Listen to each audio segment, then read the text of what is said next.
चारों तरफ खुशियों का माहौल था, सुरों की तान थी, हर चेहरे पर मुस्कान थी, क्योंकि घर में नए मेहमान की आने की चाह थी।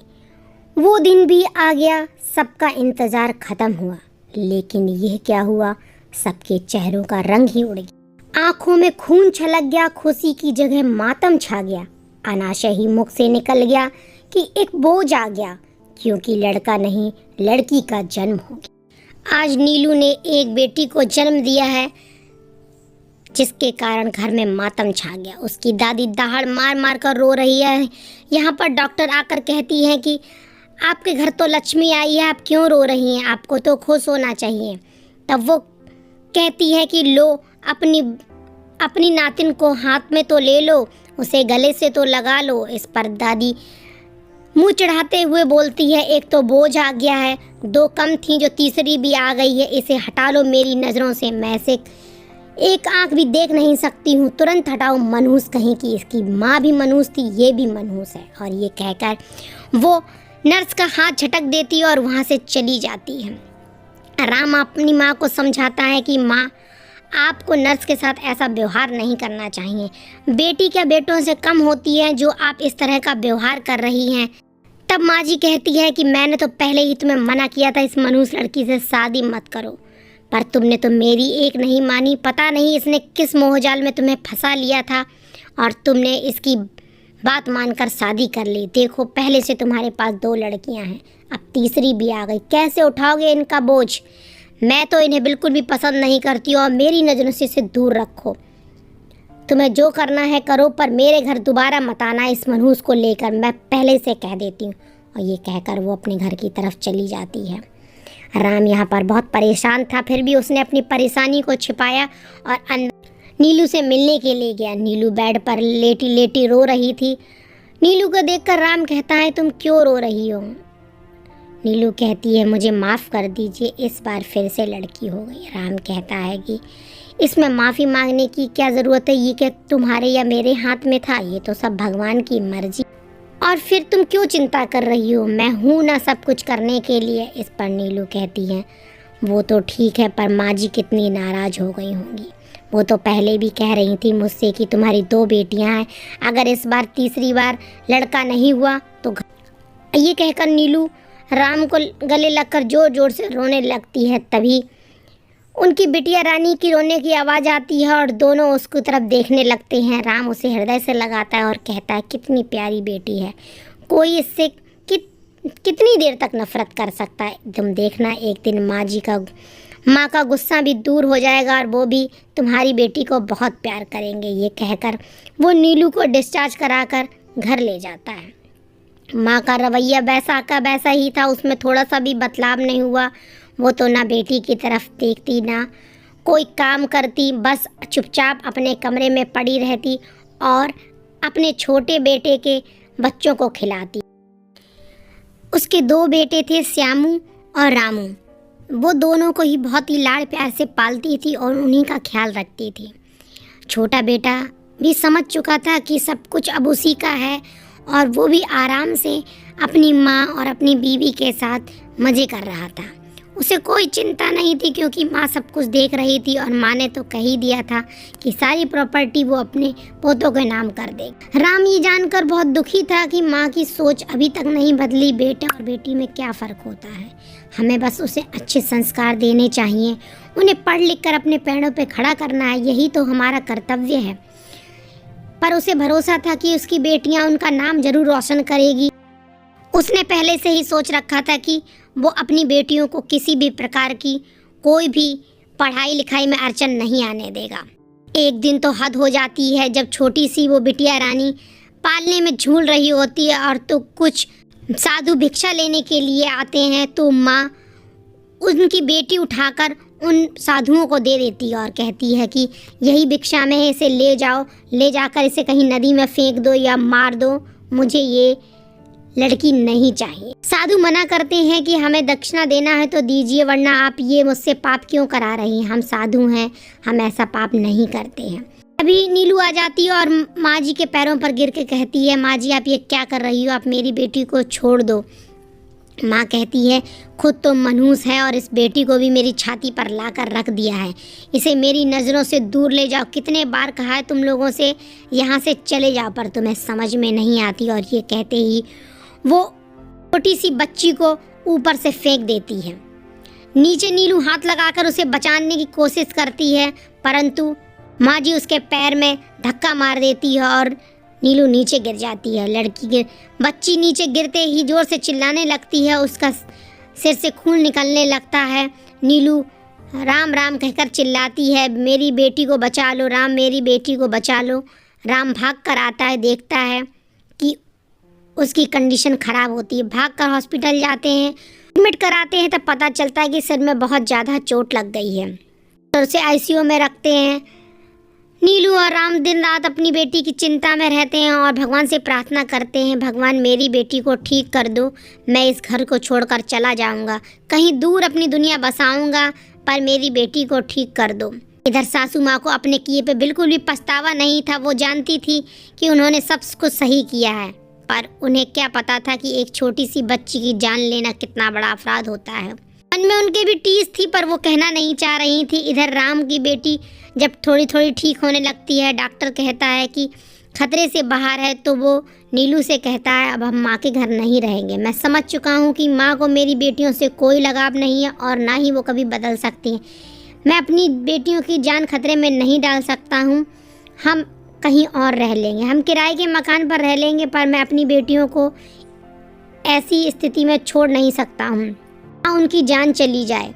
और राम और नीलू अपनी बेटियों को लेकर किराए के मकान पर रहने लगते हैं। राम मजदूरी करता है, दिन रात मेहनत करता है अपने बच्चों को पढ़ाने के लिए, और वो दिन आता है कि उसकी बेटियां पढ़ लिख कर काबिल अफसर बन जाती हैं। इधर राम के छोटे भाई के जो दोनों बेटे थे, वो अपनी दादी के लाड़ प्यार में इतना बिगड़ चुके थे कि वो ना तो पढ़ाई कर सके और बल्कि अय्याशी और नशा करना स्टार्ट कर दिया था। घर में चोरी करते, घर से नहीं मिलता तो बाहर छीना झपटी चोरी करते, और इस प्रकार एक दिन उन्हें पुलिस पकड़ कर ले जाती है।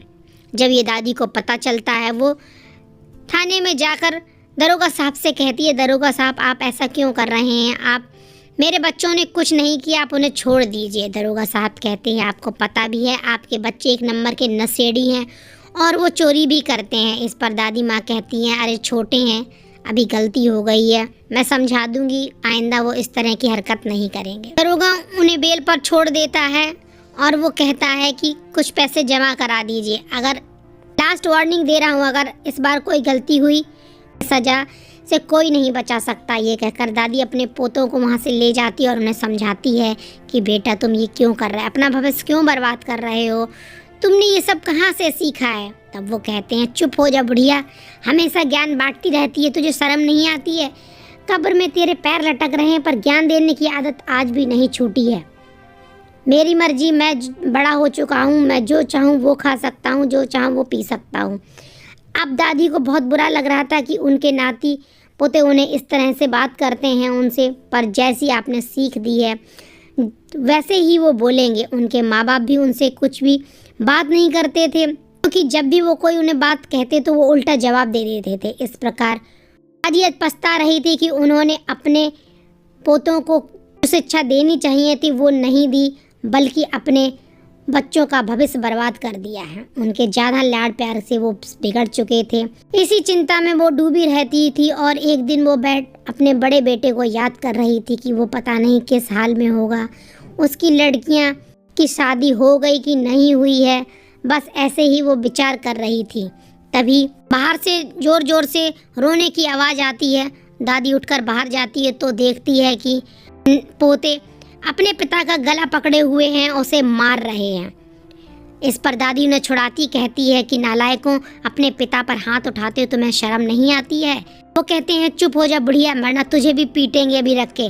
कितनी बार इस आदमी को समझाया है, बाप है तो बाप की तरह रहे हैं, पर नहीं, उसको तो सारी प्रॉपर्टी अपनी छाती पर लेकर जाना है ना। हम उससे पैसे मांग रहे हैं और वो दे नहीं रहा है, तिजोरी की चाबी इधर उधर दुका रहा है। दादी माँ कहती हैं कि बेटा उनको तिजोरी की चाबी दे दो। इस पर बेटा कहता है, नहीं, मैं एक भी तिजोरी की चाबी इन्हें नहीं दूंगा, इन्होंने कितना पैसा बर्बाद कर दिया है। तभी गुस्से में आकर पास में रखे चाकू से वो अपने पिता पर हमला कर देते हैं। पिता को गंभीर चोट आ जाती है और दोनों वहाँ से भाग जाते हैं। आनन फानन में चक्कू वहीं पर छूट जाता है। तभी दादी पुलिस को बुलाती है और कहती है कि मुझे अपने पोतों की कंप्लेन करनी है। पुलिस उनकी खोजबीन में लग जाती है। दादी माँ अपने बेटे को हॉस्पिटल में भर्ती कराती है। वहाँ पर एक डॉक्टर जब उन्हें देखने आती है तो वो डॉक्टर के पैरों के नीचे गिर जाती है और कहती है मेरे बेटे को बचा लो, मेरे बेटे को बचा लो। तब वो लड़की कहती है कि आप चिंता मत कीजिए, मैं आपके बेटे को कुछ नहीं होने दूंगी, बस आप थोड़ी शांति बना कर रखें। थोड़ी ही देर में वो देखती है कि उसका बड़ा बेटा और बहू वहाँ पर आ रही होती हैं। वो अपने बड़े बेटे से गले लिपट लिपट कर रोने लगती है, बेटा तू सही था, मैं ही गलत थी, मैंने अपना हीरे जैसा बेटा खो दिया और देखो तुम्हारे छोटे भाई को उन्हीं के बेटों ने कैसे घायल कर दिया है, वो जिंदगी और मौत के बीच लड़ रहा है। तभी डॉक्टर आती है और दादी माँ कहती है मेरा बेटा कैसा है। डॉक्टर कहती है अरे पिताजी आप, माँ आप यहाँ क्या कर रही हो। तब दादी उन्हें बड़े ही आश्चर्यचकित होकर देखती है, राम क्या ये तुम्हारी बेटी है। राम कहता है जी माँ ये मेरी बड़ी बेटी है मीना।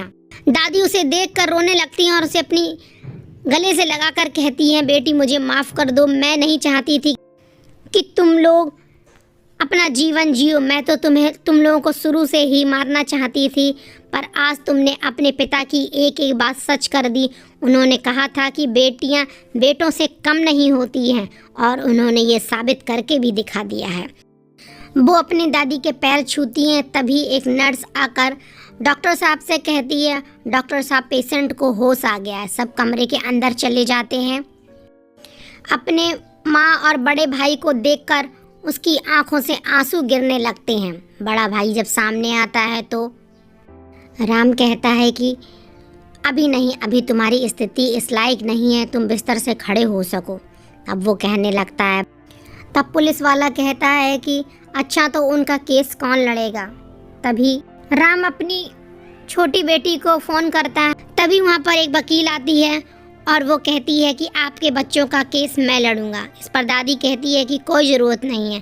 तब राम कहता है माँ आपने पहचाना नहीं, ये मेरी सबसे छोटी बेटी है, आज ये वकील बन चुकी है। दादी के तो आंखों से आंसू रुक ही नहीं रहे थे। वो कह रही थी कि क्या राम तुमने अपनी बेटियों को एक एक करके बड़ा अफसर बना दिया, तुम कितने काबिल हो। आज मुझे पता चला है जब बाप काबिल होता है तो अपने बच्चों को वो उससे भी ज़्यादा काबिल बना देता है। तुमने अपनी बेटियों की ज़िंदगी तुमने 4 चांद लगा दिए, भगवान करे ऐसा बाप सबको मिले। और कह के अपने बेटे को गले से लगा लेती हैं।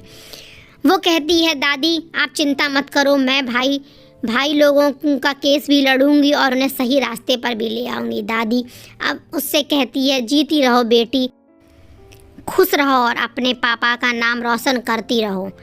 राम तुम्हारी बीच वाली बेटी कहाँ पर है। राम कहता है कि वो IAS ऑफिसर बन गई है, उसका दूसरे शहर में तबादला हो चुका है। माँ कहती है कि राम वाकई तुमने वो करके दिखाया जो एक पिता को करना चाहिए था। तुमने अपनी तीनों बेटियों को एक से बढ़कर एक लायक बनाया है। पुलिस वाली कहते हैं अगर आपका ये सब काम पूरा हो चुका हो तो बताइए क्या करना है। तो वो कहती है कि मैं केस लड़ूंगी अपने भाइयों का, और वो केस लड़ती भी है, जीतती भी है। अपने भाइयों को वो सज़ा भी दिलाती है, उन्हें सुधार गृह में भेज दिया जाता है। और कुछ सालों के बाद वो सुधार गृह से बाहर आते हैं तो वो सब बदल चुके थे। उन्हें पता चल चुका था कि क्या सही है क्या गलत है। अब वो अपनी दादी से और अपने माता पिता से माफ़ी मांग रहे होते हैं और वो कहते हैं कि माँ पिता आप मुझे माफ़ कर दो, दादी माँ मुझे माफ़ कर दो, मुझसे गलती हो गई है। मेरी बहनों ने मुझे सबक सिखाया है, मुझे सही रास्ता दिखाया है। दादी माँ कहती हैं कि मैंने कभी बेटियों को नहीं चाहा, मुझे पसंद ही नहीं था कि घर में बेटियाँ आएँ, क्योंकि बेटियों के आने से सिर झुकता है और मैं तो अपना सिर फ़क्र से ऊंचा रखना चाहती थी, इसीलिए मैंने नहीं देखना चाहती थी। बस मैं तो पोते में ही जीना चाहती थी। पर आज बेटियों ने ये साबित कर दिया है कि चाहे वो लड़का हो चाहे वो लड़की हो, अगर उनकी अच्छी परवरिश होती है, माता पिता उनका सपोर्ट करते हैं, तो लड़कियां वो करके दिखाती हैं जो कभी लड़के भी नहीं कर सकते हैं। दोस्तों, हमारी कहानी यहीं पर समाप्त होती है। लड़का और लड़की में कोई फ़र्क नहीं होता है, बस फ़र्क आपकी परवरिश का है। तो अपने मन से ये सोच निकालिए और अपने आप को आगे बढ़ाइए। सूरज ने पूछा चंदा से, चंदा ने पूछा तारों से, तारों ने पूछा हजारों से, सबसे प्यारा कौन है, सबसे प्यारा कौन है, पापा, मेरे पापा। हमारी कहानी आपको ज़रा सी भी अच्छी लगी हो तो लाइक, शेयर और कमेंट करना ना भूलें। जल्दी ही मिलते एक नई कहानी नए अंदाज के साथ में। तब तक के लिए सबको जय श्री राम।